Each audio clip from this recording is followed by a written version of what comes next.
শহরের কোলাহল ছাপিয়ে যখন রাতের নিস্তব্ধতা নামে তখন প্রতিটি জানালার ওপাশে লুকিয়ে থাকে এক একটি অজানিত দীর্ঘশ্বাস। কেউ হয়তো ক্ষমতার শীর্ষে বসে রাজ্য শাসন করছে, আবার কেউ সেই ক্ষমতার আড়ালে নিজের প্রিয়তম মানুষটির আর্তনাদ শুনতে ব্যর্থ হচ্ছে। এমনই এক গল্পের শহর রায়পুর। রায়পুরের প্রতিটি ভোর আসে নতুন ফাইলের স্তূপ আর প্রশাসনিক ব্যস্ততা নিয়ে, কিন্তু সেই ব্যস্ততার গভীরে লুকিয়েছিল এক কন্যার হৃদয়ের রক্তক্ষরণ।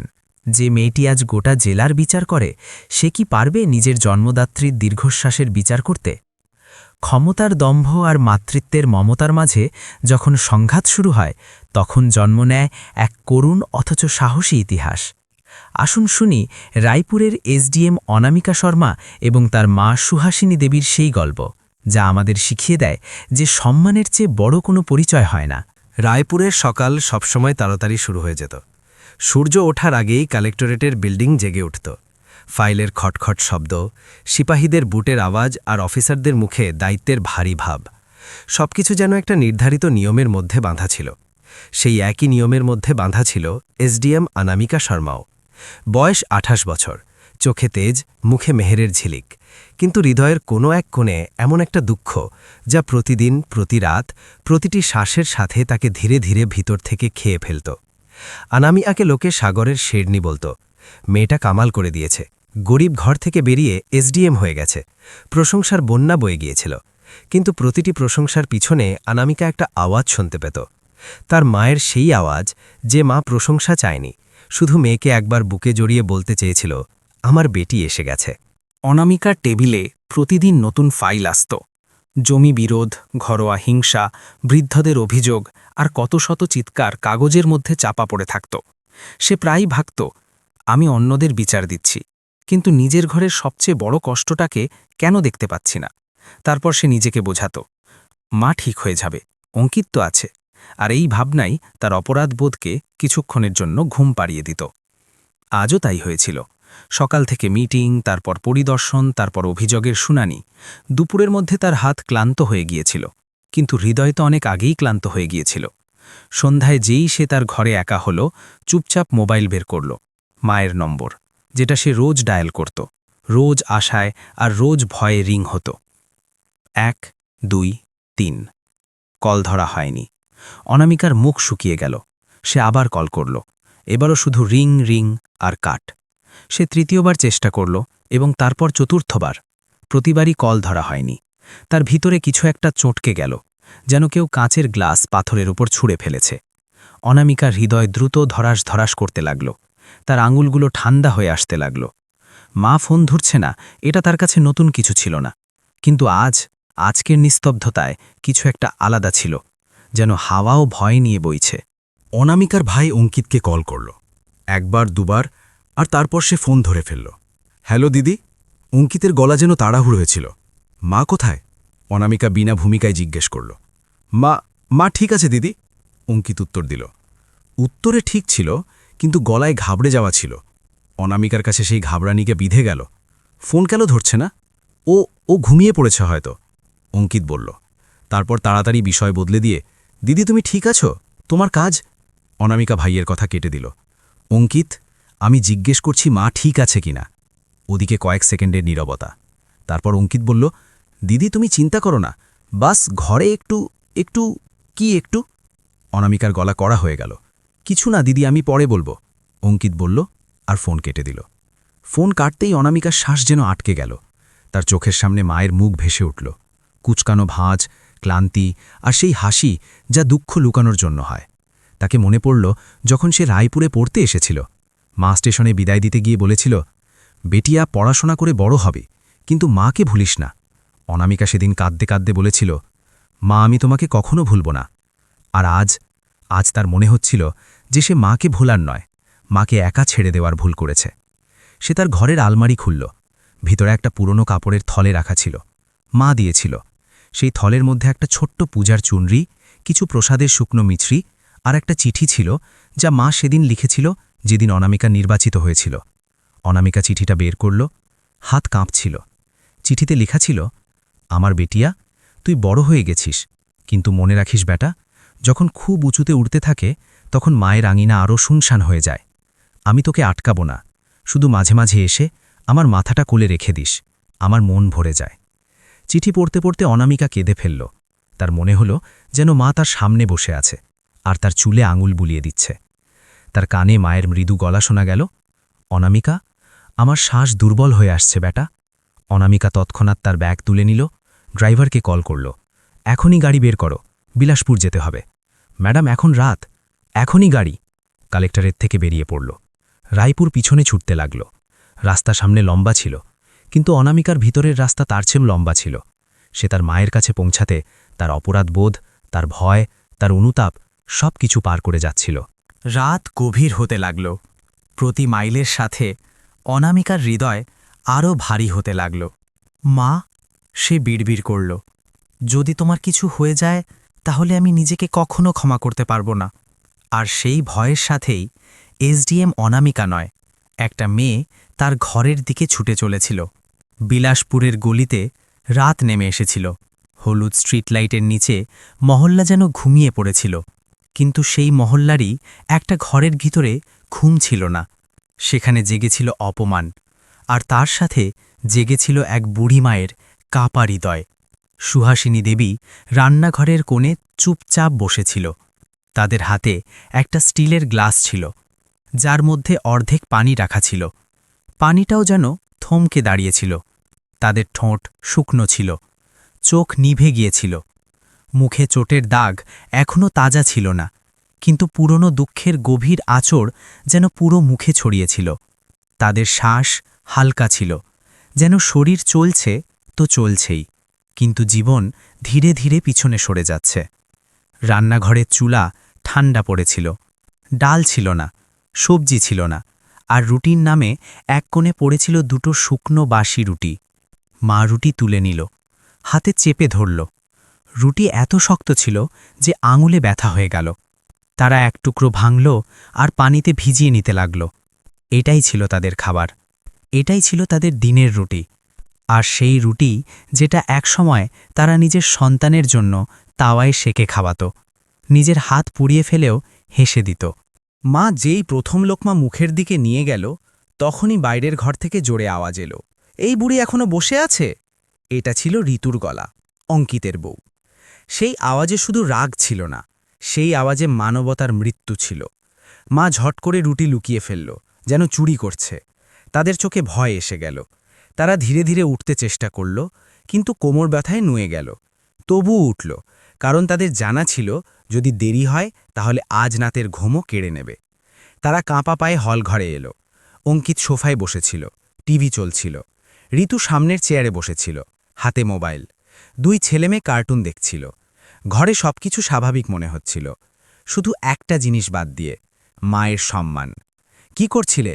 ঋতু চোখ পাকিয়ে জিজ্ঞেস করল। মা দমিত স্বরে বলল, আমি শুধু একটু পানি। পানি?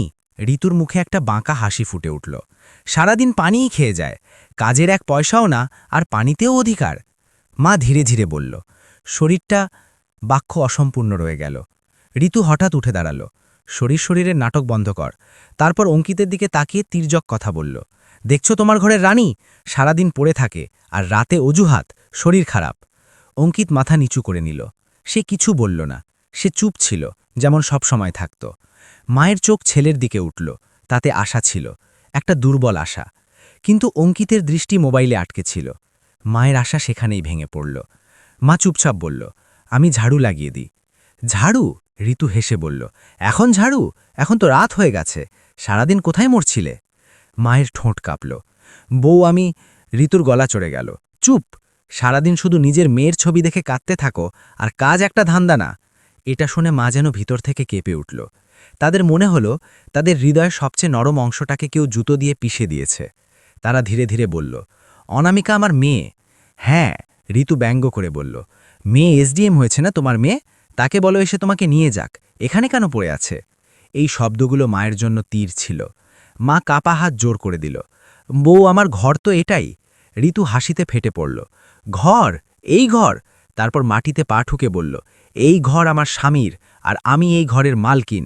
তুই শুধু বোঝা, বোঝা। মায়ের কানে বোঝা শব্দটা গুঞ্জরিত হতে লাগল।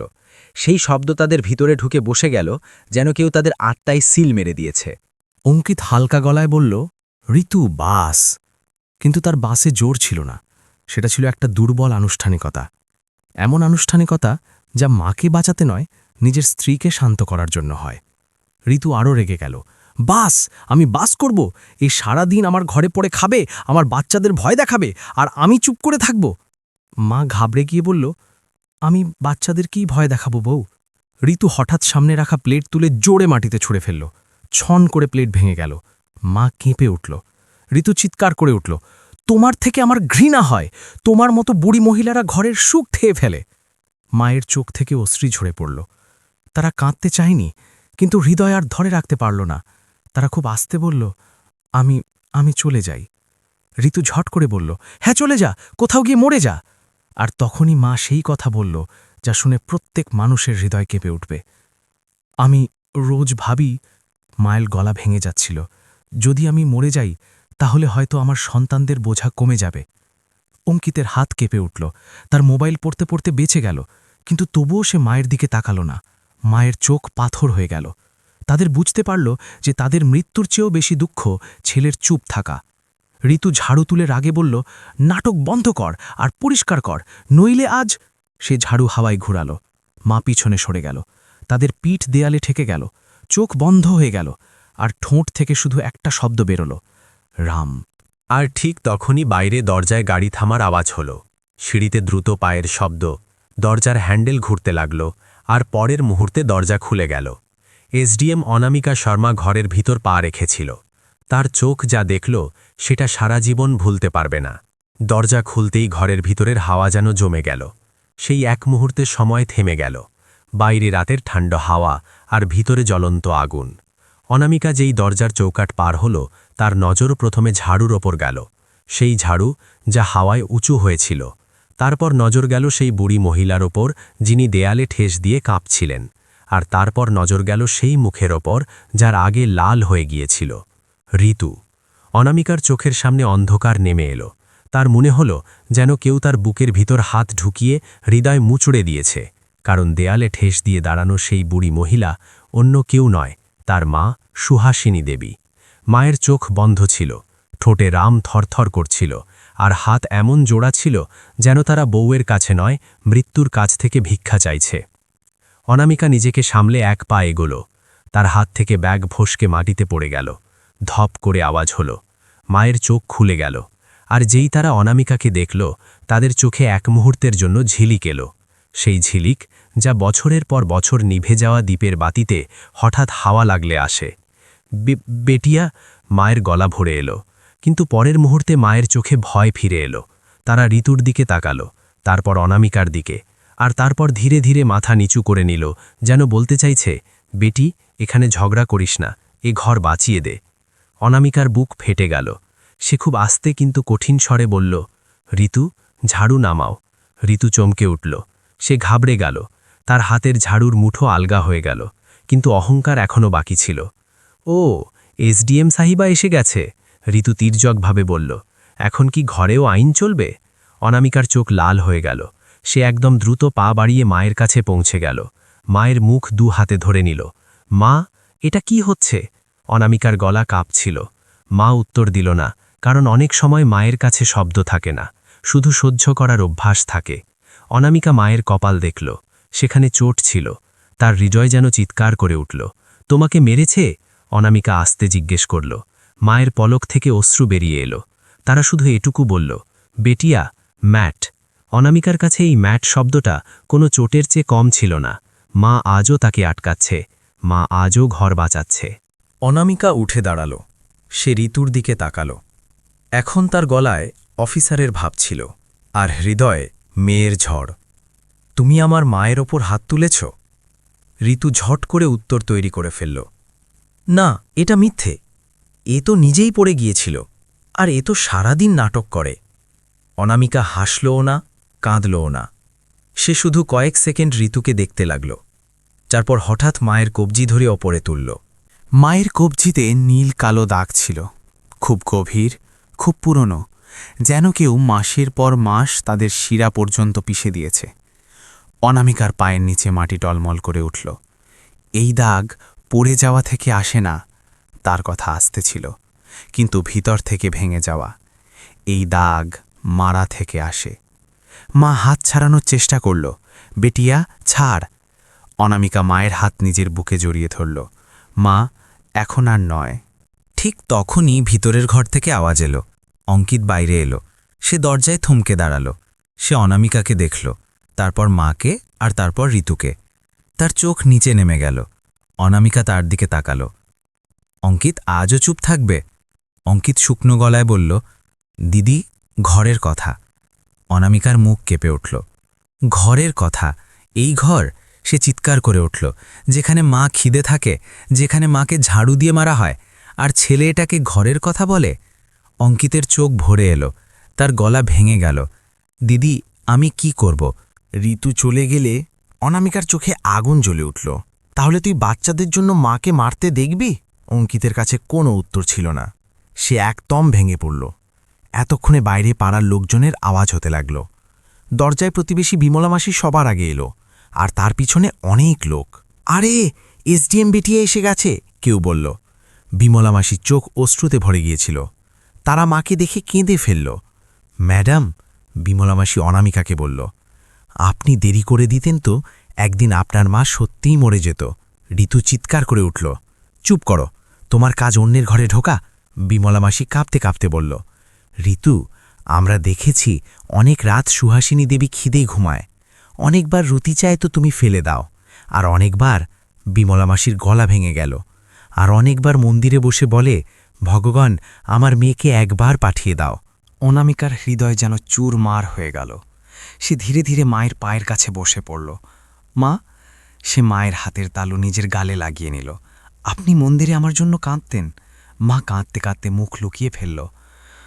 আমি আমি অনামিকা সিটিয়ে বলল, আর আমি ফাইলের মধ্যে নিজের মাকে হারিয়ে ফেলছিলাম। তারপর অনামিকা উঠে দাঁড়ালো। সে মোবাইল বের করল। তার হাত এখন আর কাঁপছিল না। ইন্সপেক্টর চৌহান, সে বলল, আমার ঘরে ঘরোয়া হিংসা হচ্ছে। আমার মায়ের সাথে মারধর হয়েছে। তাড়াতাড়ি পুলিশ পাঠান। ঋতুর মুখ সাদা হয়ে গেল। অঙ্কিত ঘাবড়ে গেল। মা কেঁপে উঠল, না বেটিয়া। মা হাত জোর করে বলল, পুলিশ না। অনামিকা মায়ের দিকে তাকালো, আর তার গলা ফেটে গেল। মা এখন চুপ থাকবেন না? মা কাঁদতে কাঁদতে বলল, ঘর ভেঙে যাবে।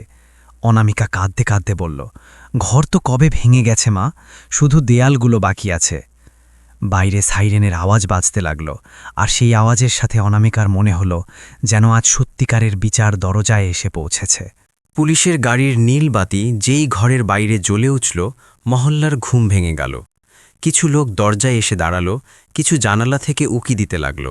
কিন্তু সেই ঘরের ভিতরে, যেখানে এতদিন শুধু অপমানের আওয়াজ গুঞ্জরিত হতো, এখন প্রথমবার আইনের ধাক্কা শোনা যাচ্ছিল। ইন্সপেক্টর চৌহান অনামিকাকে দেখে স্যালুট করল, ম্যাডাম।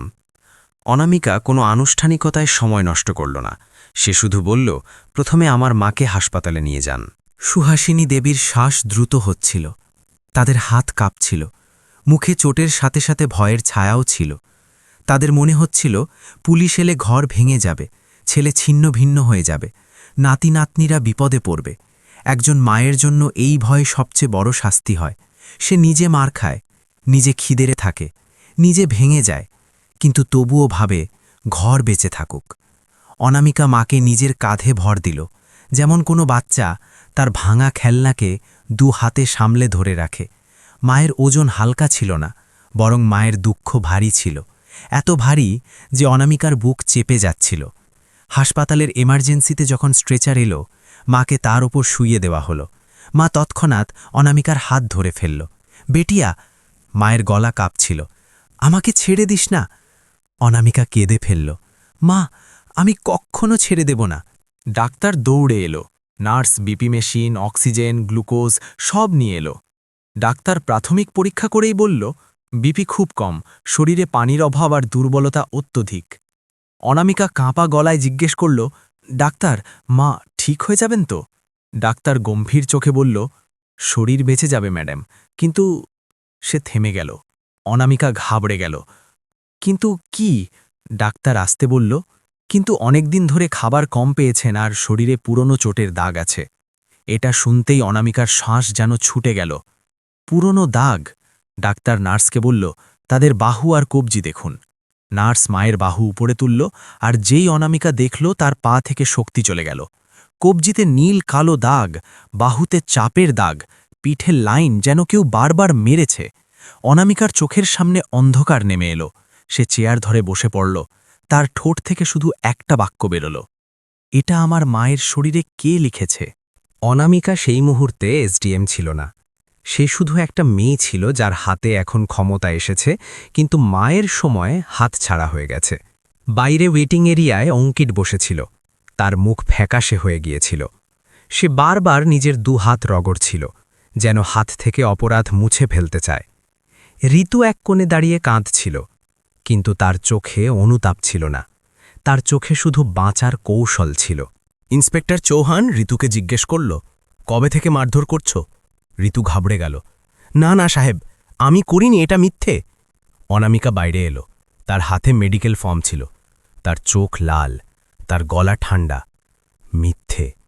সে ঋতুর দিকে তাকালো। মেডিকেল রিপোর্ট মিথ্যে বলে না। ঋতু কেঁপে উঠল। অঙ্কিত এগিয়ে এসে বলল, দিদি কথাটা বড় করো না, ঘরের কথা। অনামিকা ভাইয়ের দিকে তাকালো, আর তার চোখ থেকে অশ্রু ঝরতে লাগল। অঙ্কিত, তার গলা ভাঙা। ঘরের কথা? মায়ের শরীরে এই দাগ কোন ঘরের কথা? অঙ্কিতের মুখ নিচু হয়ে গেল। অনামিকা প্রথমবার ভাইয়ের মুখ স্পষ্ট দেখল। সেখানে নিষ্ঠুরতা ছিল না, সেখানে ভয় ছিল, দুর্বলতা ছিল, আর সবচেয়ে বেশি কাপুরুষতা ছিল। অনামিকা বলল, তুই মাকে কেন বাঁচাসনি? অঙ্কিতের চোখ ভরে এলো। দিদি, আমি ফেসে গিয়েছিলাম। অনামিকা কেঁপে উঠল। ফেসে গিয়েছিলি? তুই ফেসে গেলি আর মা মার খেয়ে গেল? অঙ্কিত মাথা চেপে ধরল। দিদি, ঋতু বাচ্চাদের নিয়ে চলে যাবে, আমি একা থেকে যাব।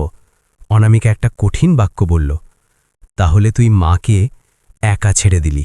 ডাক্তার রিপোর্ট লিখে দিল। ইন্সপেক্টর চৌহান এফআইআরের প্রক্রিয়া শুরু করে দিল। ঠিক তখনই অনামিকা ওয়ার্ডের ভিতরে গেল। মা অর্ধচেতনায় ছিল। তাদের শ্বাস ধীর ছিল। অনামিকা তাদের পাশে বসল, কপালে চুমু খেল। মা, এই দাগ। মা চোখ খুলল। সে বুঝে গিয়েছিল, বেটি সব বুঝে গেছে। মা আসতে বলল, বেটিয়া, সব সহ্য করে নিয়েছি আমি। অনামিকা কেঁদে ফেলল। কেন মা? মা মৃদুস্বরে উত্তর দিল, কারণ আমি মা। তারপর মা কাপা হাতে অনামিকার গাল ছুল। কিন্তু একটা জিনিস সহ্য করতে পারিনি। অনামিকা জিজ্ঞেস করল, কি? মায়ের চোখ থেকে অশ্রু ঝরতে লাগল। এটা যে তোর ভাই আমার দিকে তাকায় আর চোখ ফিরিয়ে নেয়, এই কথা দরজায় দাঁড়ানো অঙ্কিত শুনে ফেলল। তার ভিতরে যেন কিছু একটা ভেঙে গেল। সে দৌড়ে মায়ের কাছে এসে বিছানার পাশে পড়ে কেঁদে উঠল। মা, আমাকে মাফ করে দাও। মা ছেলের মাথায় হাত রাখল। কাঁদিস না বেটা, আমি তোর মা, মাফ তো করেই দিই। অনামিকার বুক যেন ছিঁড়ে গেল। মা মাফ করছে, আর মেয়ে মাফ করতে পারছে না, কারণ মেয়ে জানত মাফি দিয়ে মারের দাগ মুছে যায় না। সেই রাতেই যখন হাসপাতালের আলো ঝাপসা হয়ে এলো, মা অনামিকার হাত ধরল। বেটিয়া, একটা ওয়াদা কর। অনামিকা বলল, মা বলো। মা অশ্রুতে বলল, আমাকে আর ওই ঘরে পাঠাস না। এই কথা শুনে অনামিকার শরীর কেঁপে উঠল। তার চোখের সামনে ঘরের দেওয়াল এলো, উঁচু হয়ে ওঠা ঝাড়ু এলো, মায়ের কাঁপা শরীর এলো। অনামিকা মাকে বুকে জড়িয়ে বলল, মা, আমি তোমাকে ওখানে যেতে দেব না। আর সেই মুহূর্তে অনামিকা সিদ্ধান্ত নিয়ে ফেলল, এখন আর সমঝোতার গল্প নয়, এখন ইনসাফের গল্প হবে। হাসপাতালের রাত লম্বা ছিল, খুব লম্বা। এত লম্বা যে প্রতি মিনিট যেন একটা যুগের মতো কাটছিল। ওয়ার্ডে সাদা আলো ছিল, কিন্তু অনামিকার মনে হচ্ছিল যেন তার দুনিয়ার ওপর কালো ধোঁয়া নেমে এসেছে। মায়ের মাথার পাশে বসা অনামিকার মন বারবার পিছনে ছুটছিল, সেই দিনের দিকে যেদিন মা তার স্কুলের ফি ভরার জন্য শেষ চুড়িগুলো বেছে দিয়েছিল। সেদিন মায়ের চোখে একটা আশা ছিল, আমার মেয়ে পড়বে, আমার নাম উজ্জ্বল করবে। আর আজ সেই মেয়ে অফিসার হয়ে দাঁড়িয়েছে, কিন্তু মা জখমের চাদর ওড়িয়ে বিছানায় পড়ে আছে। অনামিকা মায়ের আঙুল ধরে রেখেছিল। মা বারবার তাদের হাতের তালুতে মেয়ের আঙুলের চাপ অনুভব করছিল, যেন তাদের ভরসা হচ্ছিল যে এখন আর কোনো ঝাড়ু তাদের মাথার ওপর উঠবে না। মায়ের চোখ অর্ধেক খোলা ছিল। তারা মেয়েকে দেখত, আর তারপর ধীরে ধীরে চোখ বন্ধ করে নিত। অনামিকা দুমিত স্বরে বলল, মা, এখন তোমাকে কেউ কষ্ট দেবে না। মায়ের ঠোঁট হালকা হালকা নড়ল। বেটিয়া, ঘর। ব্যাস এতটুকুই বলতে পারল। অনামিকা বুঝে গেল মায়ের হৃদয়ে এখনও সেই পুরনো রোগ আছে, সম্পর্ক বাঁচানোর রোগ, এমন রোগ যাতে মা নিজে মরে যায় কিন্তু সন্তানদের ভাঙতে দেয় না। সকাল হতেই হাসপাতালের বাইরে হইচই বেড়ে গেল। ইন্সপেক্টর চৌহান বয়ান নিতে এলো। মেডিকেল রিপোর্ট কেসের জন্য তৈরি ছিল। পাড়ার বিমলা মাসিও সাক্ষ্য দিতে এলো। আরও কিছু লোক ছিল যারা বছরের পর বছর সেই ঘরের দেয়ালের পিছনে এক মায়ের কান্না শুনেছে, কিন্তু সমাজের মতো চুপ করে থেকেছে। ইন্সপেক্টর অনামিকাকে বলল, ম্যাডাম, এফআইআর রেজিস্টার হয়ে গেছে, এখন অভিযুক্তকে কাস্টাডিতে নিতে হবে। অনামিকার শ্বাস গভীর হল। সে ঋতুর দিকে তাকালো, যে বাইরে বেঞ্চে বসে কাঁপছিল। ঋতুর অবস্থা এখন আর ঘরের মতো ছিল না। সেখানে তার গলা শেরনির মতো ছিল, এখানে তার গলা কাঁপছিল। সেখানে তার হাত ঝাড়ু তুলত, এখানে তার হাত জোড়া। ইন্সপেক্টর এগিয়ে বলল, ঋতু শর্মা, আপনাকে গ্রেফতার করা হলো। ঋতু চিৎকার করে উঠল, না না! সে দৌড়ে অনামিকার পায়ে পড়ে গেল। দিদি, আমি হাত জোর করছি, আমার বাচ্চা আছে, আমার ঘরের কি হবে? আমি ভুল করে ফেলেছি। অনামিকা তাকে দেখল, আর সেই মুহূর্তে তাকে প্রথমবার স্পষ্ট দেখা গেল। এই মহিলা ভয়ে কাঁদছে, দুঃখে নয়। অনামিকা জিজ্ঞেস করল, ভুল? আমার মাকে মারা ভুল ছিল, আমার মাকে খিদে রাখা ভুল ছিল, আমার মাকে বোঝা বলা ভুল ছিল। ঋতু কাঁপতে কাঁপতে বলল, দিদি, আমি বদলে যাব। অনামিকার চোখে অশ্রু ছিল, কিন্তু গলা পাথরের মতো। বদলার সুযোগ আমার মাকে কবে মিলেছিল? ওখানেই দাঁড়িয়েছিল অঙ্কিত। সে কোনো মানুষের মতো নয়, একটা ভাঙা গাছের মতো দাঁড়িয়েছিল। সে এগিয়ে এসে বলল, দিদি, প্লিজ কেস তুলে নাও। অনামিকা চমকে উঠল, কি? অঙ্কিত কাঁদতে লাগল, দিদি, ঋতু জেলে গেলে লোকে কি বলবে? আমার বাচ্চা, আমার ঘর। অনামিকার চোখে এক মুহূর্তের জন্য ঘৃণা নয়, অসীম দুঃখ এলো। সে আস্তে জিজ্ঞেস করল, ঘর? তারপর ধীরে ধীরে বলল, অঙ্কিত, ঘর তুই বাঁচাতে চাস, আর মা? অঙ্কিত চুপ হয়ে গেল, আর সেই চুপের মধ্যে অনামিকা তার আসল চেহারা চিনে ফেলল। এই চুপ ভয়ের নয়, এই চুপ স্বার্থের। অনামিকা ওয়ার্ডের ভিতরে গেল। মা জেগেছিল। অনামিকা মায়ের মাথায় হাত বুলিয়ে দিল। মা, আমি একটা সিদ্ধান্ত নিচ্ছি। মায়ের চোখ বড় হয়ে গেল। বেটিয়া, ঘর? অনামিকা কাঁদতে কাঁদতে বলল, মা, আমি তোমাকে আর ওই ঘরে পাঠাবো না। মায়ের মুখ কেঁপে উঠল। তাহলে অঙ্কিত? অনামিকা আস্তে বলল, মা, অঙ্কিত বড়, তার ঘর, তার দায়িত্ব। মায়ের চোখ থেকে অশ্রু ঝরতে লাগল। কিন্তু বেটা? অনামিকা মায়ের হাত নিজের ঠোঁটে লাগিয়ে বলল, মা, বেটা সে হয় যে মাকে পড়তে দেয় না। মা চুপ হয়ে গেল, কারণ তাদের কাছে উত্তর ছিল না, শুধু দুঃখ ছিল। সেই দিন সন্ধ্যায় অনামিকা হাসপাতালেই একটা ছোট বয়ান দিল। সে বলল, আমার মা সুহাসিনী দেবীর ওপর অত্যাচার হয়েছে। এখন আর ঘরের কথা নয়, এটা আইনের ব্যাপার। আর আমি একজন মেয়ে এবং একজন অফিসার, দুরকমেই ইনসাফ চাই। বয়ান শেষ হল। ইন্সপেক্টর ঋতুকে কাস্টাডিতে নিয়ে গেল। ঋতু কাঁদতে থাকল, চিৎকার করতে থাকল, আর বারবার একই কথা বলতে থাকল, দিদি, বাচ্চাদের ভাবো। কিন্তু কেউ ভাবেনি যে যখন মা কাঁদছিল তখন মায়ের সন্তানরা কেন ভাবেনি। দুদিন পর মাকে ডিসচার্জ করা হলো। অঙ্কিত হাসপাতালের বাইরে দাঁড়িয়েছিল। তার চোখে ভয় ছিল। মাকে ঘরে নিয়ে যাই, সে আস্তে জিজ্ঞেস করল। অনামিকা তাকে দেখল, তারপর মায়ের দিকে। মা ধীরে ধীরে মেয়ের হাত ধরে নিল। তাদের গলা খুব মৃদু ছিল, কিন্তু সেই মৃদু গলায় বছরের পর বছরের ভাঙন ছিল। বেটিয়া, আমি ওই ঘরে যাব না। এটা শুনে অঙ্কিতের মুখ ফ্যাকাশে হয়ে গেল। মা, আমি বদলে যাব। মা ছেলেকে দেখল, অনেকক্ষণ দেখল, তারপর চোখ বন্ধ করে শুধু এটুকু বলল, অঙ্কিত, আমি তোকে অনেকবার মাফ করেছি, এখন নিজেকে বাঁচাতে চাই। এই কথা শুনে অনামিকার বুকও ফেটে গেল, আর অঙ্কিতের আত্মাও কেঁপে উঠল। অনামিকা মাকে নিয়ে রায়পুর চলে গেল, সরকারি কোয়ার্টারে একটা শান্ত ঘরে। প্রথম রাতে মা বিছানায় মাথা রেখে বলল, বেটিয়া, আজ প্রথমবার ভয় লাগছে না। অনামিকা কেঁদে ফেলল।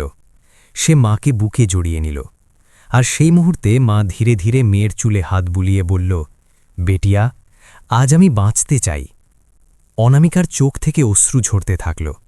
সে ফিসফিস করে বলল, মা, এখন আপনি শুধু বাঁচবেন না, আপনাকে সম্মান নিয়ে বাঁচতে হবে। আর এভাবেই একজন এসডিএম মেয়ে শুধু নিজের মাকে বাঁচায়নি, সে সমাজকে এটা বুঝিয়ে দিয়েছে যে বুড়ো বয়স বোঝা নয়, মায়ের অপমান মানবতার অপমান। বন্ধুরা, যদি এই গল্পটি আপনাদের হৃদয় ছুঁয়ে থাকে তাহলে দয়া করে এই ভিডিওটি লাইক করবেন আর এমনই আবেগময় এবং সত্যি জীবনের গল্প শোনার জন্য আমাদের চ্যানেলকে এখনই সাবস্ক্রাইব করুন। এই ভিডিওটি আপনার পরিবারের সাথে শেয়ার করুন, কারণ মা কেবল একজন মানুষ নন, মা একটি আশ্রয়। কমেন্টে অবশ্যই জানাবেন আপনি ভিডিওটি কোথা থেকে দেখছেন এবং গল্পের কোন দৃশ্যটি আপনাকে সবচেয়ে বেশি কাঁদিয়েছে। দেখা হবে পরবর্তী গল্পে।